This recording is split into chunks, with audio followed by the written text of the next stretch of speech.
Hi, Kafoodies and poetry buffs.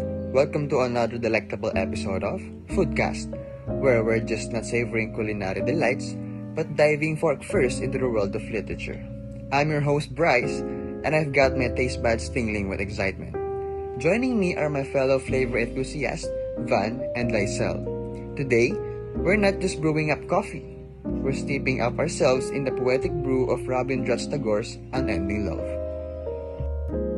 Unending Love is a lyrical journey penned by Tagore, a poet whose words have the power to transcend cultural and linguistic boundaries.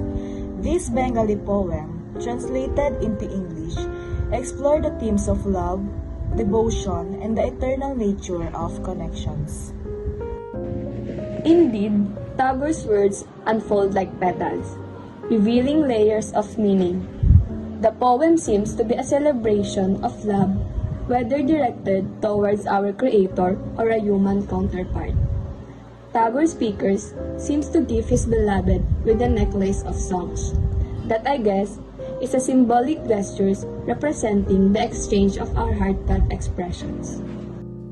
Actually, Kafoodies, in the poem, the choice of metaphors is exquisite, like when the beloved is likened to a polystar, a guiding light piercing through darkness, symbolizing hope and enlightenment. This celestial imagery adds a touch of the divine to the poem, suggesting a connection that transcends earthly boundaries.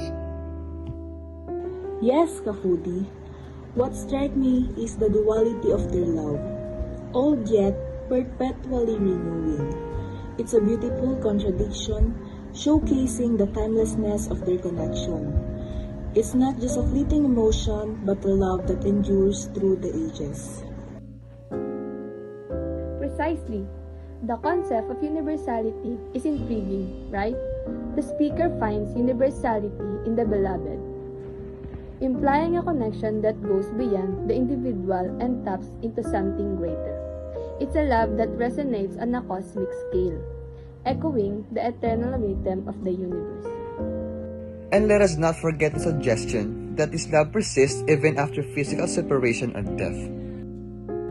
Yes, the interpretation that this could be a devotional love, even a love for the Creator, adds a spiritual dimension. The choice to compare the Creator to a female being introduces a nuanced perspective, aligning with the title, Unending Love. Aha! It reminds me of what we've had in Sonnet 116 by William Shakespeare. Remember the line, "Love is not love which alters when it alteration finds, or bends with the remover to remove." I agree, Kafoodie Lycel. I think it draws inspiration from Shakespeare. Tagore's portrayal of love aligns with the notion that true love remains steadfast, untouched by external changes. It's a sentiment that transcends culture and eras. Very fascinating. It's fascinating how Tagore connects love to our shared human experiences. He emphasizes that love is universal and that we all go through similar emotion of joy, sorrow, and longing. Through his verses, he reminded us that love is a bond that connects us all. That's true, Kafoodie. One of the lessons we can take from this poem is the enduring nature of love. It reminds us that love is not bound by time or boundaries. It teaches us to embrace the eternal and everlasting aspects of love in our own lives. Absolutely. And another lesson we can learn from Unending Love is the power of connection. Tagore shows us that love connects souls, whether it's spiritual love for the divine or a passionate love between individuals. In our own lives, we can strive to build meaningful connections with others and nurture those bonds.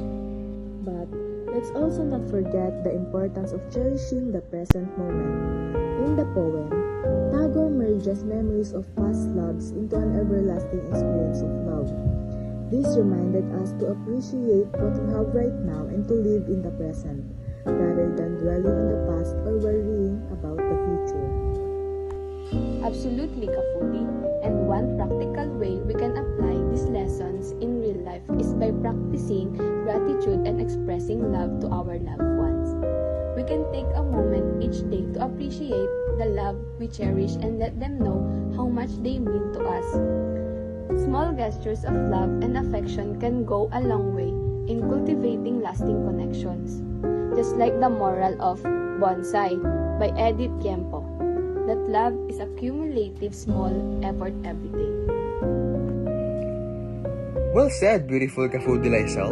And on that note, we have reached the end of our discussion on Unending Love by Rabindranath Tagore. We hope you enjoy diving into the depths of this beautiful poem and exploring the lesson it holds for our lives. And there you have it, folks. Another delicious episode of Foodcast served hot from the literary kitchen of the Literary Cafe. If you enjoy sipping on the flavors of poetry with us, make sure to follow, like, and subscribe. We'll be back next time with more literary treats. Don't forget to leave a comment, tell us your favorite poetic pairing with a cup of coffee or your go-to snack when you're lost in the world of words. Until then, happy munching and happy reading!